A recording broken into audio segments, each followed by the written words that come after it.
it's Jill, and I'm back. So, okay, so we're gonna actually start with well, I picked 2 cards. I'm gonna show them to you. You can see we've got Skeleton, the Wands, which is me. That was me in 2016.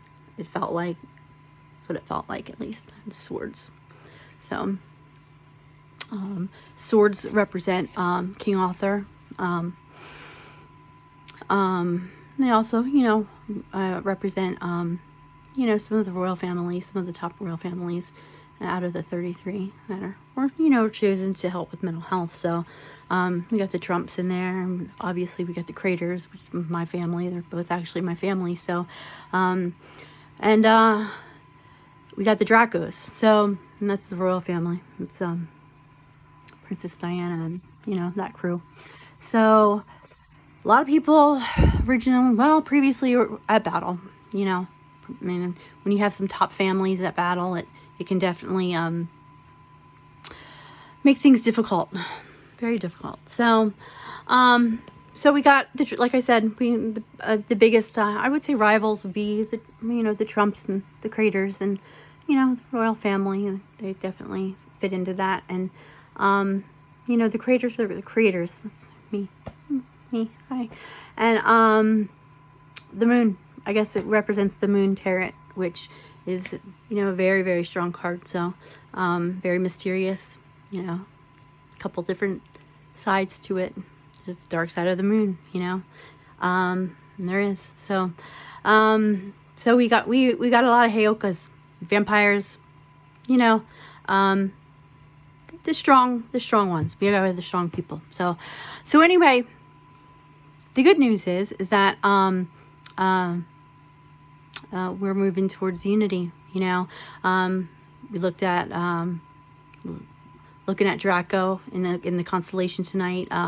They've turned red. Looks like it's going to be a red presidency. Looks like maybe Donald Trump's gonna become president again, and looks like both but all families are on board with that. So.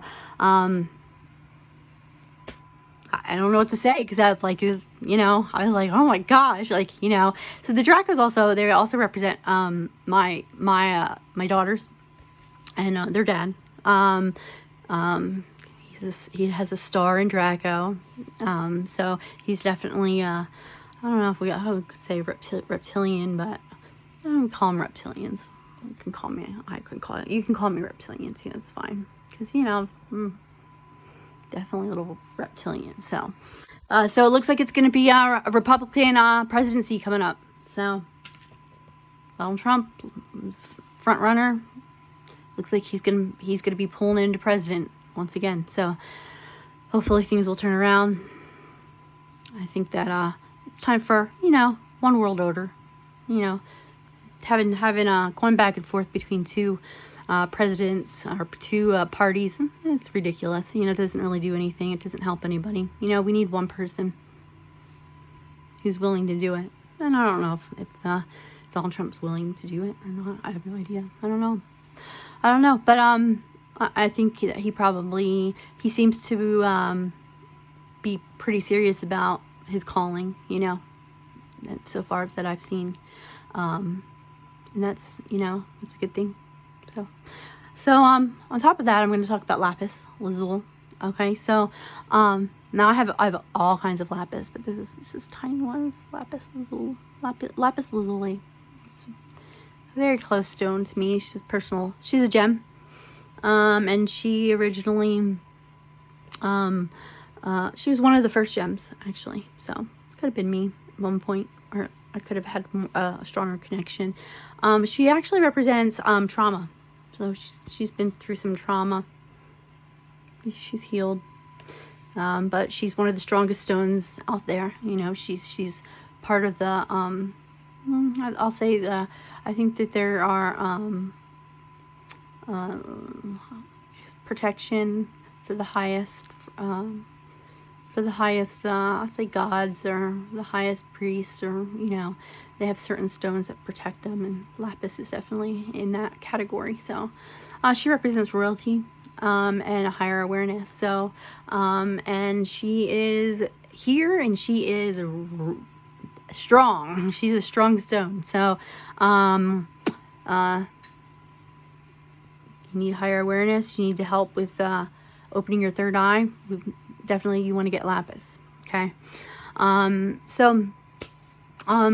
As I go through this process of, I guess, a self-discovery, I find that sometimes things resonate with you. So so the Stevens universe, I kind of got into that a little bit, and I have a friend named Steve, and just kind of, I don't know, you kind of like think, some of the things like I remember like resonate pretty well. So so I originally said she was stuck in a mirror. She was stuck in I guess a parallel, we'll say a parallel mirror. So and they according to Steven's universe, he I guess cracked the mirror and then let her out. So here I am, if I'm lapis. So anyway, she's a goddess. She brings super high energy, super high power, and she's a Titan. She's an Olympian god, and she's has the wizard powers, wizard powers, and she can split the sea. So she's the one that splits the sea. So anyway, you want lapis on your side. Definitely want lapis on your side. But so I just wanted to talk about that for a little bit, because a lot of we're looking at these cards, especially, I'll take this one. This one was me. Very sick, 2016. Very sick. So I don't know how I made it. I do. I'm a healer, but it was bad. It was pretty bad. So I was saved, I guess.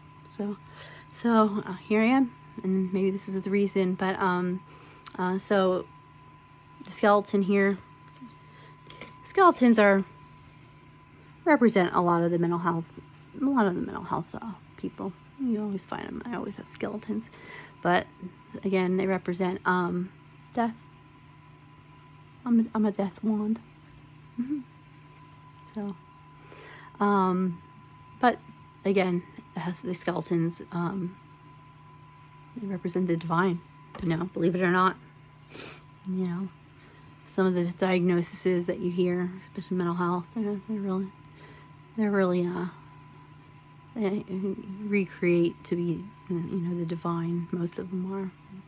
When they go through an ascension, you find that they're it's more of a